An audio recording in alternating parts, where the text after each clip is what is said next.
Previously on my Limbus Company journey, I had managed to defeat the Golden Apple that lay at the bottom of the game's first dungeon, thus finishing Canto 1. Most of the first video was me just getting to grips with the game's different mechanics, as well as the very unique combat system. Though Limbus is a gacha game, so there obviously was some summoning for new IDs and leveling up our sinners. Before moving on, I just want to say a quick thank you for the completely overwhelming response on the last video. I don't think I've ever uploaded a video and had that kind of response that fast. I've never had it where there are so many comments that by the time I've replied to some, I refresh and there are more unread comments than when I started. That is absolutely ridiculous. So thank you all so much for the support. Most of you suggested that I save my lunacy for the upcoming event, and that's what I ended up doing. While it would be amazing to get NFaust, I don't have anywhere near enough lunacy to guarantee that I'd get her.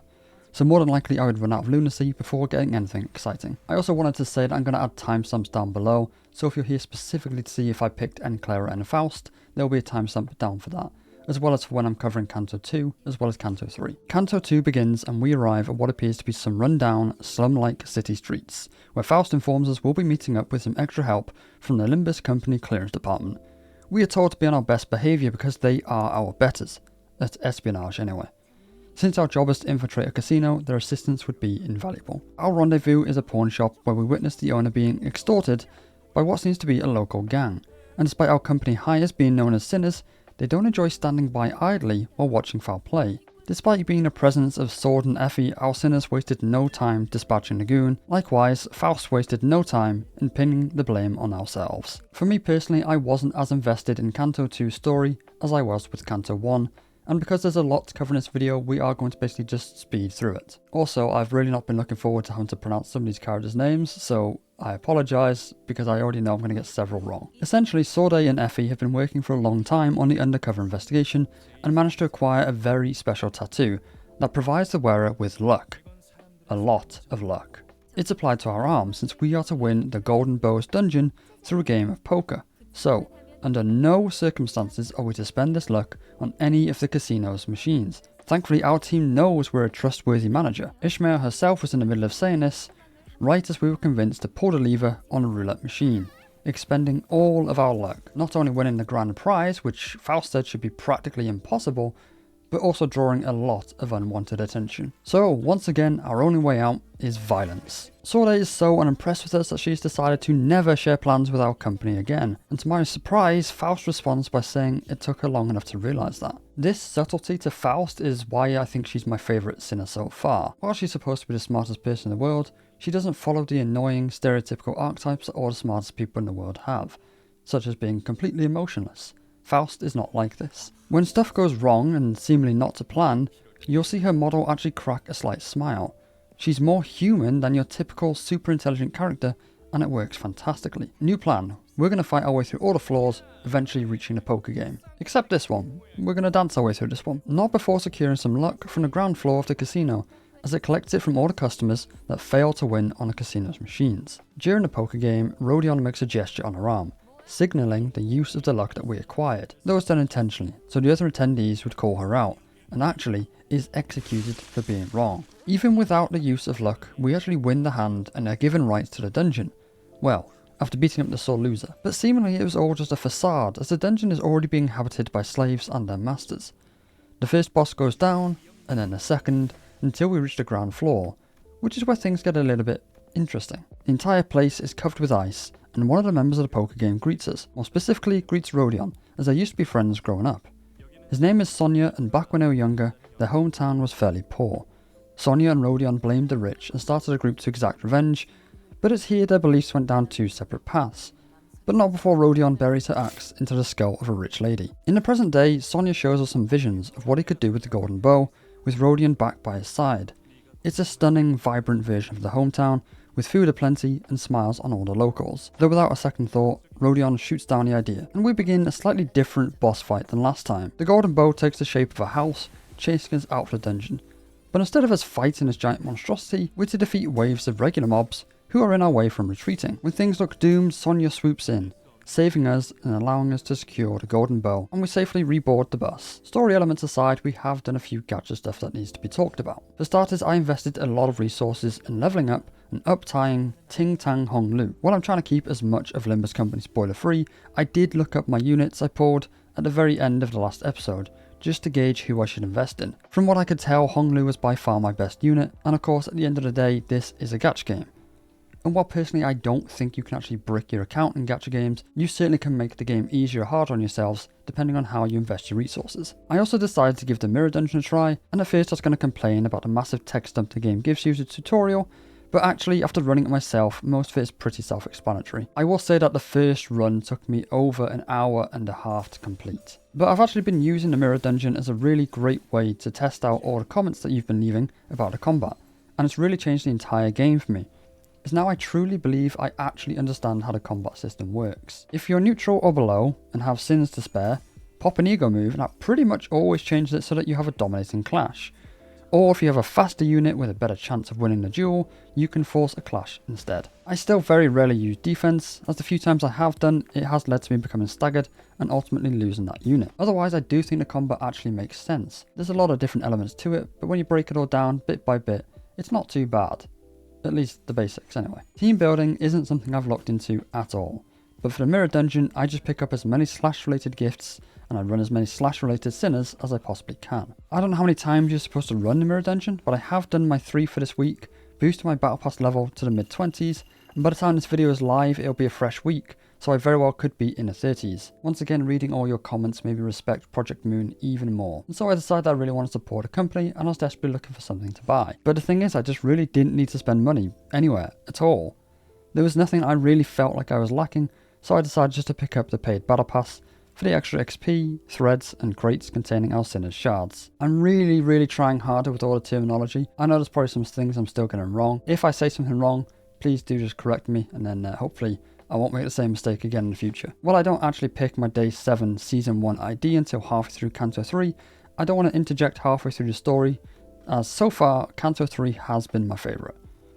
And since you'll see who I picked halfway through, I feel now is the best time to talk about it. I knew already it was going to be between Sinclair and Faust. Almost everybody has said that I should take NClair, but I like to try figure these things out for myself. For starters, Faust is my favourite sinner. She is objectively the coolest character.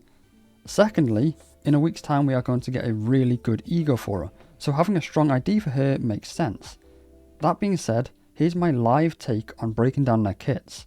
So Faust is seemingly a support character. So on heads they paralyze, but they also do gaze, which, you know, they take extra damage, but it's extra damage from pierce and blunt. The ally that defeats this unit is given SP. If they're an N-Corp Fanatic, then they will also be given Fanatic next turn. Fanatic is basically just a buff that gives 10% increased damage, I think. And here's another reason why I think she's a support.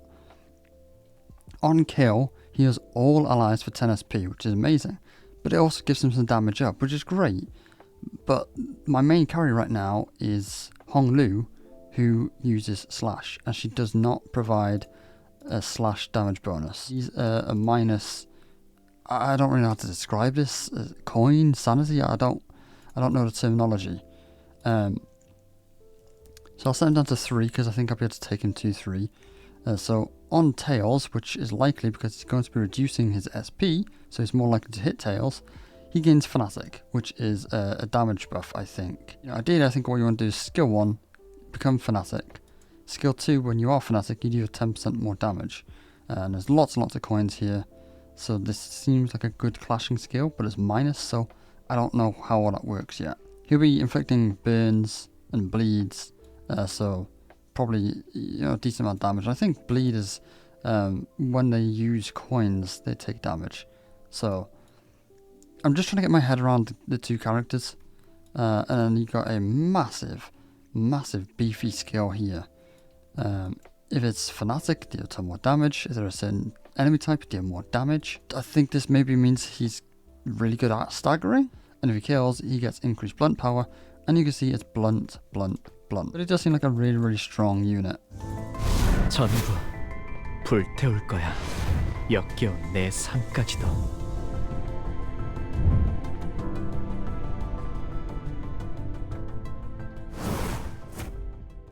In the end, even though NClair is a negative sanity ID, and after the use of Potential Man I have been a little bit anxious about picking him up, his kit just seemed too strong, and Faust unfortunately just didn't seem to match my current team. If I leveled up my battle pass earlier, I would actually have been able to boost him all the way to level 50, but seeing as I've already got him to level 20 or so, that would be a waste. So the next 3-star ID I pull, assuming they're good, I can actually boost them all the way to level 50, which is pretty cool. Back on the move, and the bus has stopped dead in its tracks. Some soldiers in armour are inspecting us for prosthetics. Apparently they're Nail and Hammer, and their entire mission is to purge the world of anyone with non-human attributes, such as a clock for a head. The sinners rise up in our defence and dispatch of them, but Sinclair is badly shaken up. It's here that we find out that each Canto is related to a specific sinner.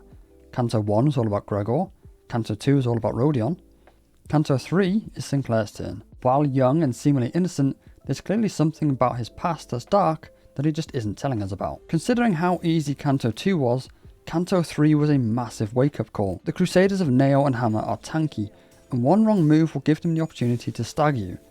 I did suffer a few losses here and there, but we pushed on until the eve of Christmas was upon us, but instead of joy and festivity, was fire and prosthetic corpses impaled by giant nails. A loudspeaker rings out and we're introduced to Chroma, sending Sinclair into terror. This is the person that he must have ran from. There are several suits of armour in front of us, but one is more imposing than the rest. Guido. Guido.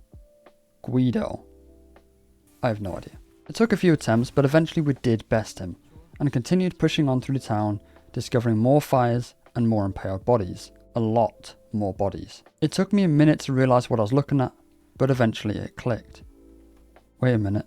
This is Sinclair's house. Does that mean that Chroma has murdered his family, or is she his family? Sadly, my question was answered quickly. Chroma had indeed murdered his family, but not just his family, as we see Effie, missing limbs, bleeding profusely, as he suffers a similar fate to the bodies we've seen. Within an instant, one of the sinners puts him to rest, so he wouldn't have to suffer anymore. We fight through waves and waves of Nail and Hammer, but upon reaching the house, Sinclair takes us to the basement, which he claims was intuition, but there's clearly more to it than that. The dungeon is riddled with Chroma's lackeys, and we find people being tortured left and right. At first I was being a good manager, and I wanted to make sure that all my sinners were happy, so we decided to stop all the torture from happening. Until I realised, well actually, NClair does better with low sanity, and it's only Sinclair's sanity that was going down, so I might have let a few tortures slip here and there. After some time, we managed to find a badly injured Sorde lying on the ground, who wants to know where Effie is, to which Honglu says he's doing fine now, and we left it at that. Sometime later we are once again interrupted by Guido, as he grabs us and tries to rip open our clock head. Our sinners are mostly dead, and Sorde is holding a gun to us to prevent us from reviving them. Moments before our head chimes for its last time, Sinclair musters the strength to pierce Guido, buying Sorde the time to fire the finishing blow before dying herself. Limbus Company has once again caught me off guard. When we were introduced to these two as our betters in the previous Canto, I immediately decided I didn't like them, and I didn't want anything to do with them. But as time went on and they had more and more value to us, I began to actually like these two characters. And then they took it away from me. They did it again. Now more than ever, I wanted to destroy Chroma. While she had no direct cause in Yuri's death, I still hold her partly to blame, as well as the deaths of Sorde and Effie. The final floor of the dungeon was back-to-back fights as we climbed this mountain of bodies. Each fight revealed more about the story of Sinclair and Chroma. We're shown memories of them in school together, of how all the students are praising the fantastic work of all these prosthetic companies, replacing perfectly healthy human body parts for mechanical pieces. In a desperate bid for acceptance, Sinclair reveals that his father's company was just accepted and funded for the new line of prosthetics, and we're shown a gradual change of his family's appearance, slowly becoming more and more machine-like. Sinclair is boasting how it's his turn next, but secretly, he doesn't want it to happen to him, which Chroma picks up on. It's filthy, she whispers to him, and Sinclair agrees. Their friendship grows and grows until eventually she makes a deal with him. If Sinclair gives her the key to his parents' basement, she'll make sure that he never becomes like them. And so, he agrees. As a remembrance of this pact, Chroma gives Sinclair 2 coins, and they both sneak off to the basement. We're not shown what they see, but the terrors that were down there clearly scar Sinclair, whereas Chroma just feels empowered by it. And it's here that the game introduces us to Damien, another classmate who seems to know a bit too much about what is happening, but is closer to the angel on Sinclair's shoulder, while Chroma is by far the devil. Damien informs us that we are about to suffer a great pain, but it is necessary that we do. Deep down I knew exactly what all this meant. I knew what was coming, but when it did, it didn't make me any happier knowing I was right. Sinclair arrives home, and for a change there's no robot dog greeting him at the door. Instead, the screams and pleas of his butchered family, urging Sinclair to run away.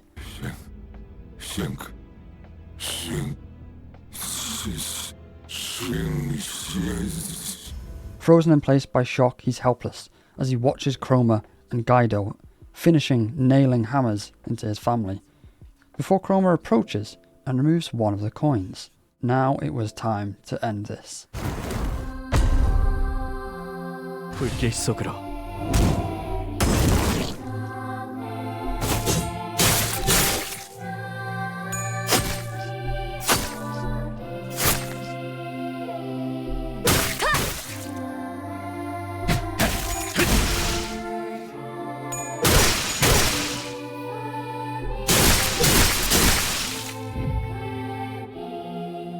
The sinners were fatigued and damaged, some already dead. As opposed to us, Chroma still stands triumphantly. She reaches for the inside of Sinclair's coat in what seems like a declaration of his fate. 자, 때가 됐어, 싱클레어. 두 번째 동전. 나한테 왜? 싱클레어, 내가 왜 지하실 열쇠를 순순히 돌려줬는지 알아? 그건 말이지. 이미 이곳을 발견했기 때문도 네가 나의 열쇠였기 때문. 나는 말이지 벌어질 수많은 미래를 들여다보는 방법을 알고 있어. 그 중에 너와 내가 함께 온 둥지를 돌아다니면서 곳곳에 퍼져있는 모든 이단을 썰어버리고 다니는 미래도 보았. 역겨운 이단의 신체 슬하에서 성장한 너지만 그들이 역겹다고 느낄 수 있는 너였으니까 말이야. 너는 그 할버드로 이단들의 머리를 거짓말하지 마. 나는 망치로 머리통을 신나게 하지 마. 그 세계의 너는 정말이지. 아니야. 거짓말이야. 거짓말인지 아닌지는. Chroma suddenly cracked a wry laugh and stopped moving. The golden bow. The golden bow on the altar resonated with her cackle and began to glow brighter. Then, 시작됐어. 드디어 나의 최종적인 원망이 이루어지는 시간. a mass of flesh engulfs her lower half.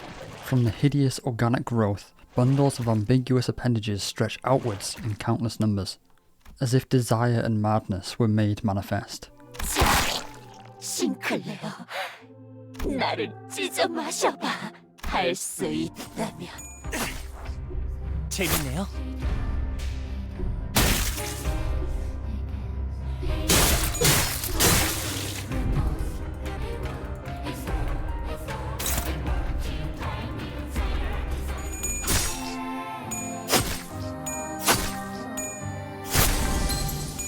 재밌네요. 너무 쉽군요. 그래, 그거야.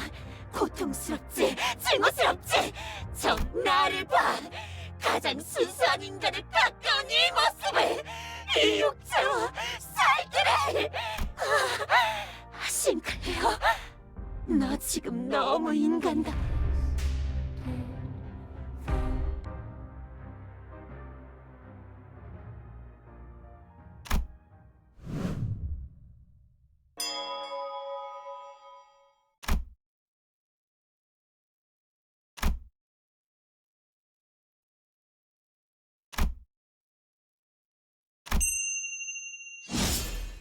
It's a weird feeling finishing this canto. Sure, there's the triumph from beating another chapter in the campaign, but there's also this empty, sad feeling now that we know more about our beloved sinners. On the plus side, the cantos are so heavy, I always feel like I want a long break in between doing them, so it means my energy never actually runs out. So I often just turn all my excess energy into modules before logging off for the day. I know many of you have asked about whether or not I stream, and the answer is sort of. I've been meaning to get into streaming again, but I'm just not a very good streamer. Quite often I just enjoy sitting there in silence and just taking it all in, allowing hopefully my editing and scripts to carry the videos instead. But Limbus Company is a very different game from probably anything I've uploaded before. It's certainly more of a challenge to make the videos feel right. I've also seen lots of comments talk about Project Moon's other games, and it's something I've looked into.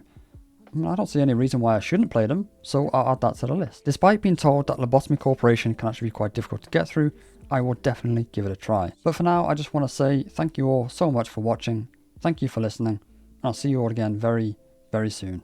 Bye bye.